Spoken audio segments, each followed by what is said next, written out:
শুরু করা বাণিজ্য যুদ্ধের মাশুল দিতে শুরু করেছে ভারত। দেশটির রুপির দর নামতে শুরু করেছে তরতর করে। গণমাধ্যমগুলো বলছে ডলারের বিপরীতে রুপির মান রেকর্ড তলানিতে ঠেকেছে। কানাডা, মেক্সিকো ও চীনের উপর যুক্তরাষ্ট্রের নিষেধাজ্ঞা ও এসব দেশের পাল্টা নিষেধাজ্ঞার মতো ঘোষণায় বিশ্ব অর্থনীতিতে দেখা দেয় মন্দার নতুন শঙ্কা। এর মধ্যেই আবার ইউরোপীয় ইউনিয়নের উপর শুল্কের হুমকি দিয়েছেন ট্রাম্প। ব্রিক্সভুক্ত দেশ হিসেবে ভারতের উপর বহু আগেই শুল্ক অপব্যবহারের অভিযোগ এনেছিলেন ট্রাম্প। তাই যুক্তরাষ্ট্রের এমন বিধিনিষেধে ভারতের যোগ হওয়ার শঙ্কা তীব্র রূপ নিয়েছে।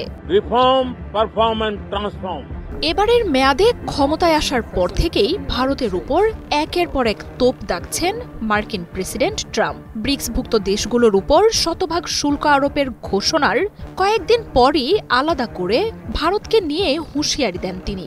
যুক্তরাষ্ট্র থেকে পণ্য আমদানিতে ভারতের উচ্চ শুল্ক আরোপের ঘটনায় নরেন্দ্র মোদীর দেশটিকে শুল্ক অপব্যবহারকারী বলে মন্তব্য করেন। জানান, ভারতের মতো দেশগুলো যুক্তরাষ্ট্রের উপর মাত্রাতিরিক্ত শুল্ক প্রয়োগ করে। তাই যেসব পণ্য আমদানিতে ভারত শতভাগ শুল্ক রাখবে, যুক্তরাষ্ট্রও ভারত থেকে সেসব পণ্য নিতে একই শুল্ক আরোপ করবে। তিনি স্পষ্ট করে দিয়ে বলেন, যুক্তরাষ্ট্র আর কাউকে ছাড় বা সুবিধা দেবে না, বরং আমেরিকার সাথে যে যেমন আচরণ করবে সে তেমনটাই ফেরত পাবে। এর আগে অক্টোবরের নির্বাচনী প্রচারণাতেও ট্রাম্প বলেছিলেন, যুক্তরাষ্ট্র থেকে পণ্য আমদানিতে সবচেয়ে বেশি শুল্ক আরোপ করা দেশ ভারত, আর তারা হাসি মুখে যুক্তরাষ্ট্রকে ব্যবহার করে।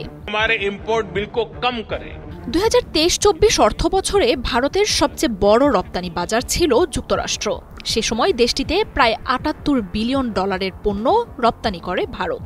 যুক্তরাষ্ট্রে ভারতের রপ্তানির এই আয় দিন দিন বাড়ছে। বিপরীতে যুক্তরাষ্ট্র থেকে 150 কোটি জনসংখ্যার এই দেশটির আমদানি মাত্র $40 বিলিয়ন মতো। তাই ট্রাম্প যদি ভারতের পণ্য আমদানিতে শুল্ক আরোপ করেন, তাহলে দেশটির অর্থনীতি ধসে পড়বে। মেক্সিকো, কানাডা, ইউরোপ মিত্রদের ছাড় না দেয়া যুক্তরাষ্ট্র যে কোনো সময় ভারতকে শুল্কের আওতায় নিয়ে আসতে পারেন, তা নিয়ে হুলুস্থুলু কাণ্ড শুরু হয়েছে মোদীর সরকারে। কয়েকদিনের ব্যবধানে যুক্তরাষ্ট্রের মোটরসাইকেল, গাড়ি, মোবাইল ফোনের যন্ত্রাংশ সহ পণ্য আমদানিতে নিজেদের শুল্ক কমিয়েছে ভারত।